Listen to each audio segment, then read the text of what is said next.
আত্মীয়স্বজনরা ক্রমশ দূরে চলে যাচ্ছে, আপনার সাথে কথা বলছে না, সম্পর্ক রাখছে না, বন্ধুবান্ধব আপনার থেকে দূরে চলে যাচ্ছে। যদি এরকম পরিস্থিতির সৃষ্টি হয় তখন আপনি কি করবেন? স্বভাবতই যে কোনো মানুষ ভেঙে পড়ে যে তার কাছ থেকে সবাই দূরে চলে যাচ্ছে কেন, এর কি কারণ।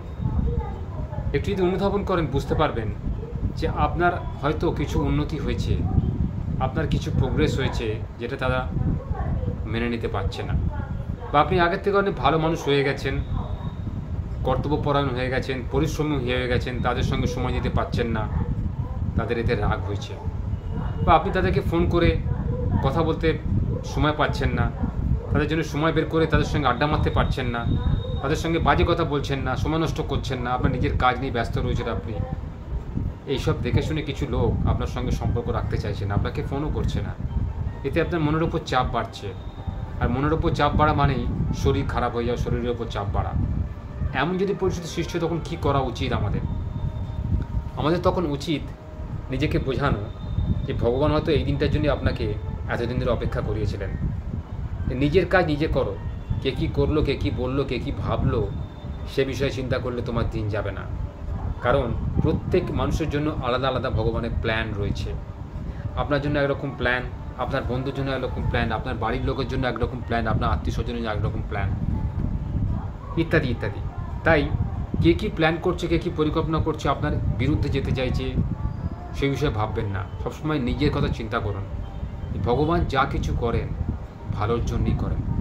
যদি আপনার বর্তমান পরিস্থিতিতে চাকরি চলে যায়, আপনি খুব কষ্টের মধ্যে রয়েছেন, খুব চিন্তায় রয়েছেন, আপনার সংসারটা চালাবে কে, আপনার ছেলেমেয়ের পড়াশোনা কী করে হবে, চিকিৎসা কী করে হবে, ইত্যাদি চিন্তা করে আপনি শরীর খারাপ করছেন, মন খারাপ করছেন। ভগবানের কাছে প্রার্থনা করুন, দেখবেন ভগবান এর থেকে আপনাকে অনেক ভালো চাকরি হয়তো সন্ধান দিয়ে দেবে। হয়তো সেই ভালো চাকরি আপনার জন্য অপেক্ষা করছে, তাই তিনি এই রাস্তাটা আপনার বন্ধ করে দিলেন।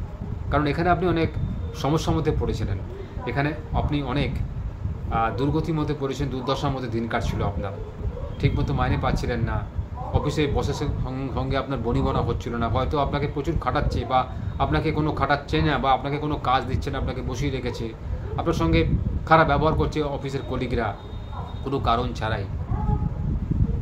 তাই আপনার জন্য ভগবান অন্য কোনো বিষয় বন্দোবস্ত করে রেখেছেন, হয়তো আপনার সঙ্গে কিছু ভালো হবে এটাই ভগবান চাইছেন। তাই হয়তো তিনি এই কাজটার সঙ্গে আপনার সম্পর্ক ছিন্ন করতে চাইছেন। এরকম হতে পারে এখন যে ব্যবসাটা আপনি করছেন, ব্যবসা আপনার মন্দা হচ্ছে, এর থেকে আরও ভালো ব্যবসা আপনার জন্য অপেক্ষা করছে।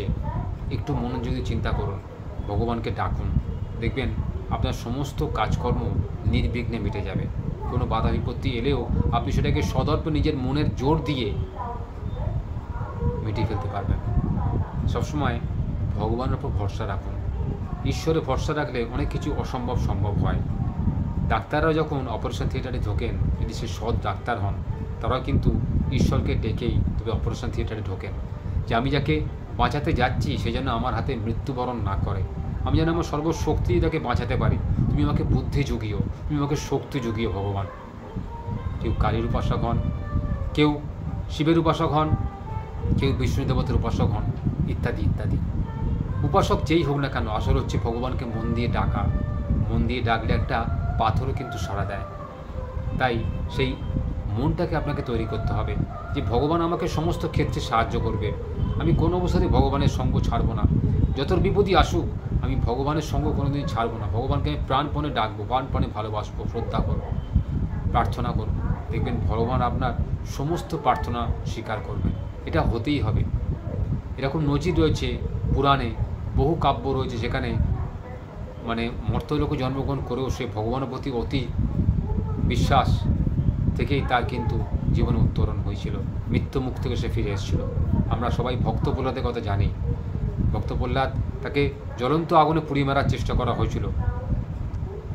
হোলিকা অর্থাৎ হিরণ্যকশিপুর বোনের কোলে চড়ে, যে ভগবানের কাছ থেকে ব্রহ্মার থেকে আশীর্বাদ পেয়েছিল যে সে কোনোদিন আগুনে পুড়বে না, তার কোলেতে তাকে চাপিয়ে তাকে মেরে ফেলার ফন্দি করছিলেন ভক্ত প্রহ্লাদ, এই হিরণ্যকশিপু অর্থাৎ তার বাবা, যে একজন অত্যাচারী শাসক ছিলেন, রাজা ছিলেন। তার হাত থেকে কী করে ভক্ত প্রহ্লাদ বেরিয়ে এসেছিলেন? তিনি শুধু বিষ্ণুর উপাসক ছিলেন বলে। বাবা যখন রেগে গিয়ে তাকে বললেন যে তুমি দেখাতে পারবে এই সভার মধ্যে কোথায় তোমার ভগবান রয়েছে, তখন তিনি বললেন ভগবান সর্বত্র বিরাজিত, তাকে দেখার জন্য মন চাই, তাকে দেখার জন্য সঠিক চোখ চাই, দৃষ্টি চাই, তাহলে তিনি সবাইকে দৃষ্টি দেবেন। এই থামের মধ্যে তিনি রয়েছেন, যেই থামটা তিনি ভাঙলেন গদার আঘাতে ওই হিরণ্যকশিপু রেগে গিয়ে, তখনই সেখান থেকে নৃসিংহ অবতার বেরিয়ে এসেছিলেন এবং তাকে লাস্টে সংহার করলেন। তাই বলছি, ভগবানের প্রতি বিশ্বাস রাখলে এরকমও হয়। মধ্যরাত্রিতেও কিন্তু অন্ন জোটে, জীবনে অনেক কঠিন বাধার থেকে নিজেকে নিষ্কৃতি পাওয়া যায়। তাই সবসময় নিজের কাজ, নিজের মন, নিজের ইচ্ছা অনিচ্ছার ওপর সবসময় গুরুত্ব দেবেন, সবসময় নিজেকে সংযত রাখবেন। অহেতুক লোভ সবার মধ্যেই রয়েছে বা সবার জীবনেই আসে, সেই লোভটাকে সম্বরণ করতে শিখুন আর নিজের কাজ সম্পর্কে সচেতন হন, নিজের কথাবার্তার প্রতি শালীনতা বজায় রাখুন। দেখবেন আপনার সমস্ত কর্ম কিন্তু সঠিকভাবে হচ্ছে, আপনার সমস্ত কাজ কিন্তু নির্বিঘ্নে সম্পাদন হয়ে যাচ্ছে। এর থেকেই বুঝতে পারেন ভগবান আপনার সঙ্গে রয়েছে। আবারও দেখা হবে, সত্য কথার সঙ্গে থাকুন, আপনারা অনেক ভালো থাকবেন।